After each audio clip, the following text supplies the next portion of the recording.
He is Hollywood's toughest action star, a man who has grossed over $8 billion at the global box office. He has conquered the Fast and Furious franchise, commanded the Expendables battlefield, and survived encounters with prehistoric sharks. His name is Jason Statham, but behind that steel-jawed glory lies a story not glamorous, but brutal. A childhood selling fake perfume on London streets. 12 years chasing an Olympic dream that ended in crushing disappointment, a 7-year love story that collapsed just as his fame began to soar, multiple near-death experiences where only his forgotten skills saved him from drowning, and now at 58 with chronic pain radiating through every broken bone and shattered joint. Jason Statham stands as proof that some victories demand blood. If Jason Statham has ever made your heart race with a death-defying stunt hit, like his tribute to the diver who became a warrior, it is heartbreaking when the beginning of a legend is marked not by privilege, but by poverty. Jason Statham was born on July 26, 1967 in Shirebrook, Derbyshire, England, to parents who knew struggle intimately. His mother, Eileen, danced professionally. His father, Barry, sold whatever he could on street corners, jewelry that gleamed fake under sunlight, perfume that smelled wrong, watches that stopped ticking after a week. Poverty was merciless. There was never enough.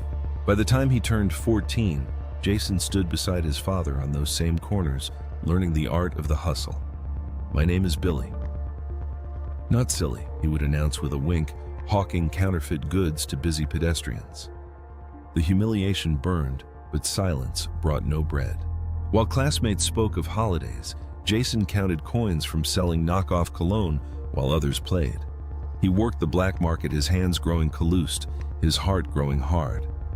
But within that harsh beginning, something else was forming. At night, Jason discovered martial arts. The discipline became his religion: Chinese kung fu, kickboxing, karate. Each movement precise, each technique demanding perfection where his life felt chaotic. Martial arts provided order where he felt powerless. Training gave him control. The dojo became the one place where being poor did not matter, where only effort counted. Then came diving. It happened almost by accident. At 15, he discovered he had a natural grace in the air, a fearlessness when falling. He joined the British National Diving Squad. And for the first time in his life, Jason Statham had a dream that was his alone, not selling, not surviving, but soaring. For 12 years, Jason devoted himself completely. He trained on the 10-meter platform and the 3-meter springboard until his body became a machine. Morning sessions before school, evening sessions after work. Weekends spent perfecting rotations, entries, approaches. He competed in the 1990 Commonwealth Games in New Zealand, representing England with pride that nearly choked him. In 1992, he finished 12th in the World Championships. 12, the so close to greatness, so impossibly far. What happens when you give everything and it is still not enough? Jason stood at the edge of Olympic trials twice, in 1988 and 1992. And twice he fell short. The margin was slim, the pain was not. He would later admit, "I still carry that disappointment. It sits in my chest like a stone." All those years, all that sacrifice, and I never made it to the one stage that mattered. The Olympic dream died slowly, agonizingly, each failed attempt carving deeper wounds. When diving could no longer sustain him, Jason returned to his father's world. But a modeling agency called Sports Promotions spotted him training at Crystal Palace National Sports Center. His athletic build caught commercial attention. Tommy Hilfiger signed him. Levi's wanted him. French Connection made him the face of their brand in 1997. Yet even as his face appeared in magazines, he still sold fake jewelry on street corners. He would later confess, "I was forced to follow in my father's footsteps. That was street theater. You work with a team, some people in the crowd, some guys who stand lookout for police." By day, Jason posed for expensive brands. By night, he peddled goods that were never what they seemed. Then came 1997, the year everything shifted. While modeling for French Connection, Jason met a young filmmaker named Guy Ritchie, who was assembling a cast for a crime comedy called Lock, Stock and Two Smoking Barrels. Ritchie heard about Jason's past, the street selling, the hustling, the black market life, and he saw something authentic. He invited Jason to audition by asking him to impersonate an illegal street vendor and convince him to buy fake jewelry. Jason did not need to act. He simply became who he had been for years. Ritchie cast him as Bacon, a streetwise hustler navigating London's criminal underworld. The film paid Jason £5,000, roughly $6,500. It was nothing. It was everything. Lock, Stock, and Two Smoking Barrels became a sleeper hit, grossing over $80 million worldwide and establishing Guy Ritchie as a visionary director. More importantly, it introduced Jason Statham to the world. "I was born tonight," Jason whispered through tears on the night of the premiere. He was 31 years old, ancient by Hollywood standards, but finally, something was beginning. Yet success did not arrive gently. 2 years later, Ritchie cast Jason again, this time as Turkish in Snatch alongside Brad Pitt and Benicio del Toro. The film exploded, earning over $80 million and cementing Jason as a rising action star. He was paid £15,000, about $19,000, triple his first paycheck, but still a fraction of what his co-stars earned. For those early years, Jason lived in strange limbo. He was recognized, but not rich. In 1997, he began dating model Kelly Brook. She was 18, he was 30. For 7 years, they built a life together. Jason's career began taking off. The Transporter in 2002 changed everything, earning him $750,000. But as his star rose, the relationship fractured. Kelly later revealed, "I put my career on hold. I quit my MTV job to move to the US with Jason. I watched his career flourish whereas mine floundered." Jason was consumed by work. By the relentless grind of becoming a leading man, Kelly stood in the shadows waiting for him to show up. "I just felt so neglected," she confessed, "and I actually fell out of love with him because he had not shown up for me like I had shown up for him." In 2004, Kelly ended the engagement. "Why are you leaving now?" Jason reportedly asked, "Look, I am a movie star and I am a millionaire. Why now?" But Kelly's response was devastating. "You do not know the woman. You were never there." The breakup shattered something in Jason. He poured himself into work. The Transporter sequels followed. Crank in 2006 showcased his willingness to take insane risks. The bank job in 2008 proved he could handle drama. Death Race solidified his status as the action star of his generation. By 2010, Sylvester Stallone handpicked Jason for the Expendables. Jason played Lee Christmas, a former SAS soldier. "That was a great moment in my career," Jason later said, "but the price was steep." Jason insisted on performing his own stunts, a decision that would nearly kill him multiple times. His body staggered under the punishment. Broken ribs from car crashes, concussions from fight scenes, shattered bones from falls. Every film left new scars. By the time The Expendables 3 began filming in 2013, Jason's body was already a catalog of injuries. Then came the accident that should have ended everything. It is often said that near-death experiences change people, but for Jason Statham, it was a reckoning with fate itself. The production was filming in Varna, Bulgaria, on the edge of the Black Sea. The scene required Jason to drive a 3-ton flatbed truck at high speed before slamming the brakes and leaping out to engage enemies. It was routine. It was supposed to be safe. Terry Crews and other cast members were sipping smoothies nearby, waiting for their turn on the truck bed. But during a test run, the brakes failed. "I slammed on the brake where I was supposed to stop." Jason later told Jimmy Fallon, "Nothing happens. The truck does not stop. The truck goes over the dock, into the Black Sea with me driving." He plunged 60 feet into dark, freezing water. The truck filled instantly, water slamming him back against the seat with crushing force. He was wearing heavy military boots, a gun belt, tactical vest props, designed to look intimidating, but now dragging him toward the bottom. Like anchors, the water was nearly pitch-black, muddy, and cold. He could see nothing.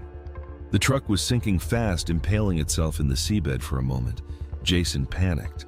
His gun holster snagged on something trapping him. The weight of his costume pulled him down. Water filled his lungs. He thought, this is how it ends. 60 feet below the surface of the Black Sea, alone in a sinking truck, drowning in darkness. But then his body remembered. 12 years of diving, thousands of hours underwater, free diving, scuba diving, breath control. His training kicked in. He freed himself from the holster, found an opening, and swam through the blackness toward a surface he could not see. I barely made it to the surface. He later admitted, I've done a lot of scuba diving and free diving before, but this was touch and go whether I was going to make it. It was the closest I have ever been to drowning. Terry Crews, who was on set that day, watched in horror. Everybody is screaming. He recalled, I am crying. And literally, he gets out, swims to the top, and the truck is gone. We were supposed to be on the back of that thing. I was supposed to be on that. Let me tell you something. Jason Statham is a true badass. But what stunned everyone was what happened next. Jason climbed out of the water, dried his clothes, and got back in another truck to shoot the scene again. I changed my clothes and hopped right back in the truck. He said, as if nearly drowning was a minor inconvenience. He joked later that the biggest injury on the Expendables 3 was when he snapped a shoelace in the very first scene. The symmetry was haunting. The boy who had trained for the Olympics as a diver, who had failed to reach the highest stage, was saved by those very same skills decades later. Had I not been a professional diver, Sylvester Stallone later said, we would have been dead. Because Jason is an Olympic-quality diver. He got out of it. That skill that felt like failure became the reason he survived. Yet the incident left invisible scars. The symmetry of suffering had only begun. Every stunt, every fall, every impact had been carving a slow destruction into his body. By 58, Jason Statham's body is not a temple, but a battlefield mapped in broken bones and shattered cartilage. The ribs went first fractured during a car chase in Transporter 2, cracked again in Death Race, shattered completely during an Expendables fight sequence. Now they ache in cold weather, send sharp stabs of pain with every deep breath. The concussions accumulated like deaths. One from a mistimed punch, another from a fall during crank, a third when his head slammed against metal during a fast and furious crash.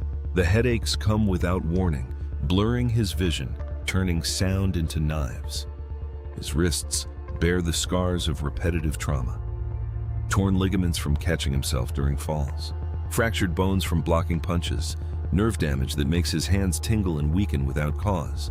His neck whiplashed so many times. The vertebrae grind against each other, sends shooting pain down his spine. Some mornings he cannot turn his head. Some nights he cannot sleep for the throbbing. Chronic pain is a ghost that follows me everywhere. He admitted in a rare moment of vulnerability, people see the action hero. They do not see the man who needs ice packs to get through dinner, who swallows painkillers like candy, who wakes at 3 in the morning because his body refuses to let him rest. Some people carry pain like a badge. I carry it quietly in places the camera never sees. But Jason Statham did not stop.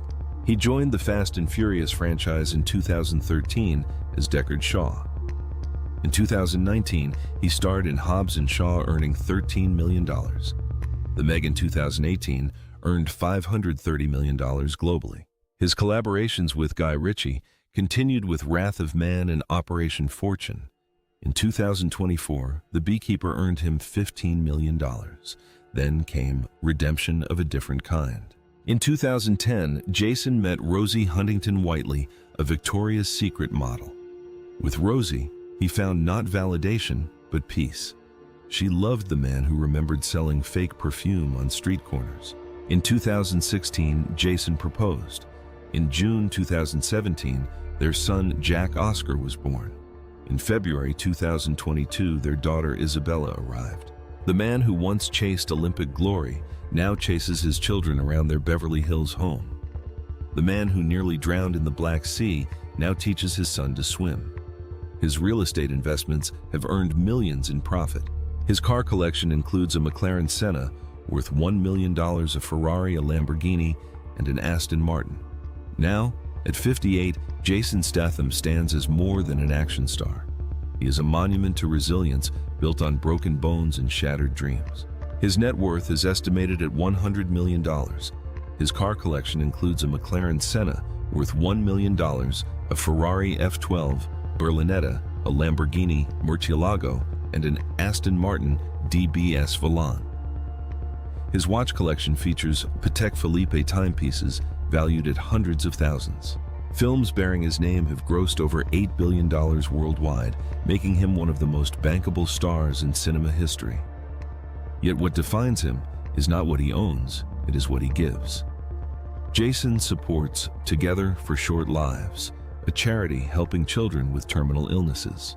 He advocates for stunt performers to receive recognition at the Academy Awards, calling them the unsung heroes who risk their necks for the greatest entertainment in action movies.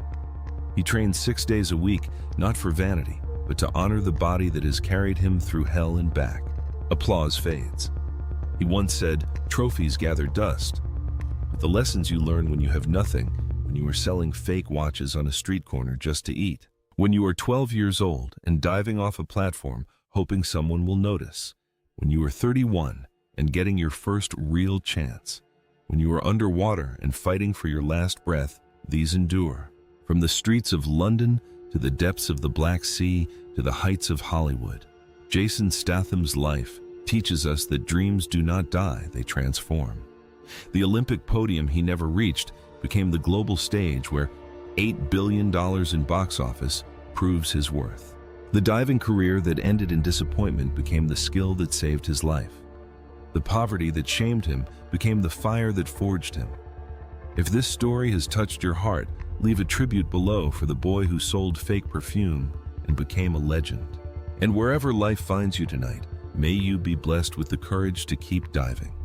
Even when the water is dark, even when the surface seems impossibly far, even when every voice tells you to give up. Because sometimes the greatest victory is simply coming up for air.